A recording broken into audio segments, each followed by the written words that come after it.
Hello welcome বন্ধুরা, explain গাইডের আরেকটি অসাধারণ এক্সপ্লেন ভিডিওতে আপনাদের সবাইকে স্বাগত জানাচ্ছি। আজকে আমরা একটা অসাধারণ চাইনিজ ড্রামা নিয়ে এক্সপ্লেন করব।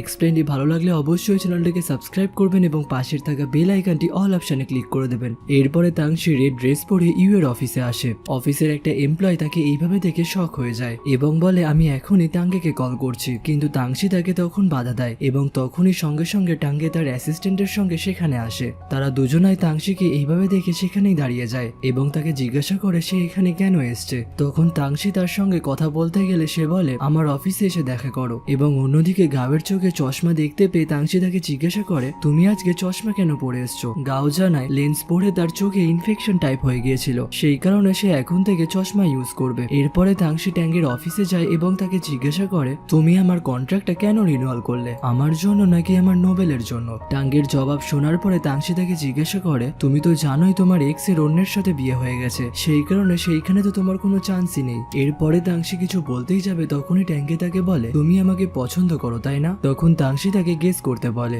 ট্যাঙ্গে গেস করার পরে তাকে জিজ্ঞাসা করে তুমি কবের থেকে পছন্দ করো। তখন সে তাকে জানায় কিছু মাস আগের থেকে, কিন্তু এটা তাকে জানায় না যে সে তাকে 4 বছর আগে থেকে পছন্দ করে। এরপরে সে দূরে গিয়ে তার ড্রেসটা দেখায় এবং দূরে গিয়ে জিজ্ঞাসা করে আমাকে এই ড্রেসে ভালো লাগছে তাই না। এবং সে যখন তাকে হ্যাঁ বলে তখন তাংশি তাকে বলে যখন দেখতে ভালো লাগছে তাহলে আমি তো তোমার গার্লফ্রেন্ড হতেই পারি। এটা বলার পরে সে তাকে জানায় ভালো দেখতে হলেই যে আমি তাকে গার্লফ্রেন্ড বানাবো এটা কখন বলেছি। এরপরে তাংশি তাকে জানায় যে সে ট্যাঙ্গেকে কেন পছন্দ করে, সে বড় লোক এবং দেখতেও সে সুন্দর। এরপরে ট্যাঙ্গি তাকে সরাসরি রিজেক্ট করে দেয় যে আমাকে তোমার সঙ্গে এক ফোঁটাও মানাবে না। এই কথা শোনার পরে তারও মনটা একটু খারাপ হয়ে যায় এবং সে তাকে জানায় রিজেক্ট করলে তুমি আমাকে স্পষ্ট জানিয়ে দিতে, এমন করে ঘুরিয়ে পেঁচিয়ে বলার কি দরকার ছিল। এরপরে যখন সে সেখান থেকে বেরিয়ে যাচ্ছিল তখন তার গাওয়ের সঙ্গে ধাক্কা লাগে এবং সে আবার ঘুরে ট্যাঙ্গের কাছে যায় এবং ট্যাঙ্গের কাছে গিয়ে তাকে জানায় তোমার জন্য আমি সবাইকে রিজেক্ট করেছি এবং আমার বন্ধুকে পটানোর জন্য তোমাকে অনেক হেল্প করেছি। প্রথমে তো তুমি আমাকে আশা দাও তোমার বাড়িতে নিয়ে গিয়ে এবং সমস্ত হেল্প নেওয়ার পরে কোম্পানির স্টাফের মতন আমাকে বাইরে বার করে দাও। এইসব কথা বলার পরে সে ট্যাঙ্গের কাছে যায়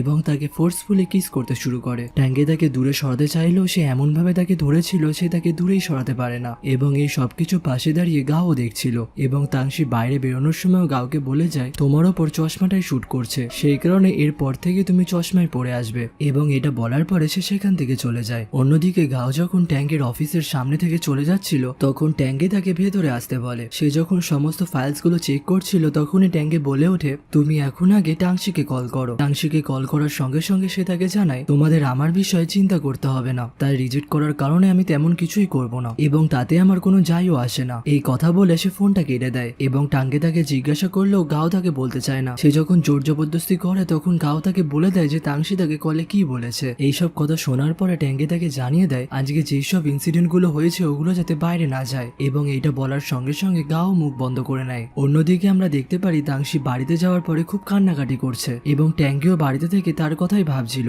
তাংশি যখন অনেক কান্নাকাটি করে তখন দেওয়ালে লাগানো ট্যাঙ্গের ফটোগুলো খুলতে শুরু করে। যেহেতু সেখানে অনেক ফটো ছিল সেই কারণে সে সব কটা খুলতে পারে না এবং তখনই তাংশিকে তার মা কল করে এবং কল করে সে ছেলে দেখাতে শুরু করে যে সে কার সঙ্গে ডেটে যেতে পছন্দ করবে, কিন্তু সে কারোর ছবি দেখতে চায় না। তখনই তার মা নোটিস করে যে টাংশি কিছুক্ষণ আগে হয়তো কাজ ছিল। কান্নাকাটির কথা শুনতে পেয়ে সঙ্গে সঙ্গে তাংশির বাবাও চলে আসে। তারা যখন তাকে জিজ্ঞাসা করে তখন তাংশি তাদের জানায় যে সে নোবেলটা লিখছিল সেটা খুব ইমোশনাল ছিল, সেই কারণেই তার কান্না চলে এসছে। এই কথাটা তার বাবা মাও বিশ্বাস করছিল না, কিন্তু তাদের মেয়ে বলার কারণে তারা এই কথাটা বিশ্বাস করে নেয়। এর পরের দিন সকালে আমরা দেখতে পারি ট্যাঙ্গের কোম্পানির গ্র্যান্ড ওপেনিং হচ্ছে এবং এইটা লাইভ টেলিকাস্ট তাংশিও দেখছে। তাংশি তাকে দেখে মনে মনে ভাবে আমার একে কেনই বা পছন্দ হলো এবং আমি একে কি দেখেই বা পছন্দ করলাম, এখন তো সে আমাকে রিজেক্ট করে দিয়েছে। এইসব যখন মনে ভাবছিল তখনই তার বন্ধু তাকে কল করে এবং সে তার প্রজেক্টের সম্পর্কে তার সঙ্গে কথা বলে। এরপরে অন্যদিকে আমরা ট্যাঙ্গিকে দেখতে পারি যে প্রচন্ড পরিমাণে ড্রিঙ্ক করেছে এবং যখন সে সোফায় বসে পড়ে তখন সঙ্গে সঙ্গে তার বন্ধু সেখানে আসে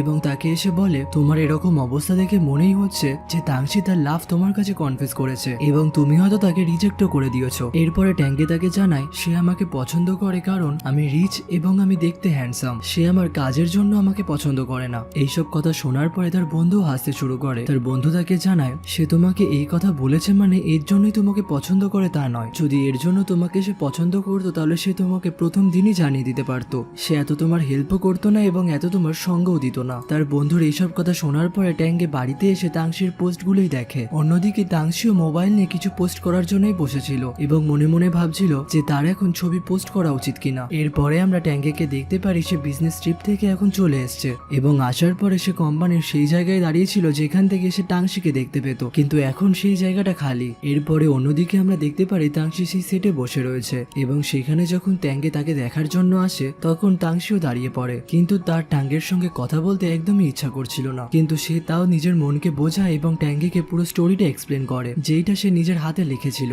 সে তাকে জানায় একটা মেয়ে একটা ছেলের কাছ থেকে রিজেক্ট হওয়ার পরে সে অনেক ধরনের প্রবলেম ফেস করে, তার অ্যাক্সিডেন্ট পর্যন্ত হয়ে যায়। তার এইসব কথা শোনার পরে ট্যাঙ্গেরও মনে মনে রাগ উঠছিল, কিন্তু অন্যদিকে তার এই স্টোরি শোনার পরে ডিরেক্টর খুবই খুশি হয় এবং সে তার স্টোরিটাকেও পছন্দ করে। কিন্তু সেখানে ট্যাঙ্গে কিছু বলার আগে ডিরেক্টর সেখান থেকে চলে যায়। সে চলে যাওয়ার পরে ট্যাঙ্গে যখন তাংশির সঙ্গে কথা বলতে যায়, কিন্তু তাংশি তার সঙ্গে কথা না বলে কাজের বাহানা দিয়ে সেখান থেকে চলে যায়। এরপরে তাংশি যখন তার বন্ধুর স্টোরে আসে তখন তার বন্ধু তাকে জানায় তার কাছ থেকে রিজেক্ট হওয়ার পরে আমার মনে হচ্ছে তুমি সেখানকার জবটাও ছেড়ে দেবে এবং তুমি আমার দোকানে এসেই কাজ করবে, কিন্তু সে তখন তার কথায় পুরো না করে দেয়। তাকে জানায় কত লোকই তো রিজেক্ট হয়, সেই কারণে কি তারা নিজেদের কাজ ছেড়ে দেয়। তারা যখন এইসব বিষয় নিয়ে কথা বলছিল তখনই সেখানে দুটো কাস্টমার আসে এবং দূর থেকে যখন তাংশি এবং তার বন্ধু দেখতে পায় তখন তাংশি চিনে ফেলে যে এরাই আগের বার এসেছিল এবং সঙ্গে সঙ্গে তার বন্ধু সেখান থেকে চলে যায় এবং তাকে বলে দেয় এই কাস্টমার গুলোর সঙ্গে তাকে ডিল করতে। কাস্টমার গুলো দোকানে আসে এবং সঙ্গে সঙ্গে তাংশি তাদের ড্রেস দেখাতে শুরু করে এবং তারা একটার পর একটা কিনতেই থাকে। ড্রেস পছন্দ হয়ে গেলে তাংশি এরপরে বিল বানাতে যায় এবং তারা যখন সেখানে বসেছিল তাদেরকে ড্রিঙ্কসও অফার করে, কিন্তু বিল দেখার পরে তারা দুজনেই শক হয়ে যায়। আসলে এইবারের বিলে আগের থেকেও বেশি দাম লেখা ছিল।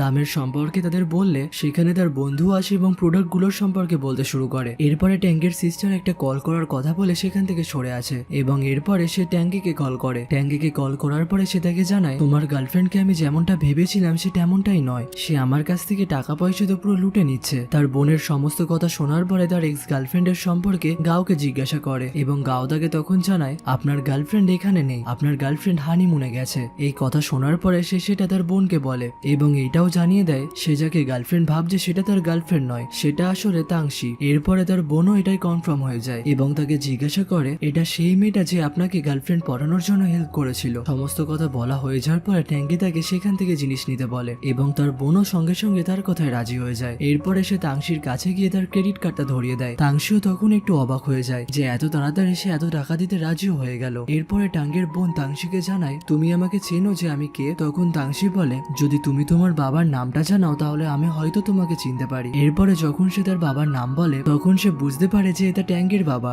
এবং এই কথাটা যখন সে তাকে জানায় তখন সে তাকে বলে আমি ট্যাঙ্গের বোন হই। তার এই কথা শোনা মাত্রই তাংশি অবাক হয়ে যায়। এরপরে আমরা 6 মাস আগের সিন দেখতে পারি যেখানে তাংশি ট্যাঙ্গের জন্য খাবার এনেছিল এবং তার সঙ্গে তার বেস্ট ফ্রেন্ডের কিছু কথাও এনেছিল। এরপরে তারা নিজেদের মধ্যে কথা বলতে শুরু করে এবং ট্যাঙ্গে তাংশিকে বলে তুমি এরপরে আমাকে খাবার বানানো শিখাবে এবং ট্যাঙ্গে তাকে জিজ্ঞাসা করে তুমি কি আদৌ খাবার বানাতে পারো। তাংশি তাকে হ্যাঁ বললে ট্যাঙ্গে এমন একটা ডিশের নাম বলে যেটা শোনার পরে তাংশি তাকে জানায় এইটা বানাতে গেলে অনেকগুলো ইনগ্রেডিয়েন্টস লাগবে। এর পরের দিন আমরা দেখতে পারি তারা দুজনাই খাবার বানাতে এসছে এবং ট্যাঙ্গে তাকে সমস্ত জিনিসগুলো দেখিয়ে দেয় যেগুলো তাংশি তাকে আনতে বলেছিল এবং এরপরে তাংশি খাবার বানাতে শুরু করে। আর এখানেই আমাদের এই এপিসোডটারও সমাপ্তি ঘটে।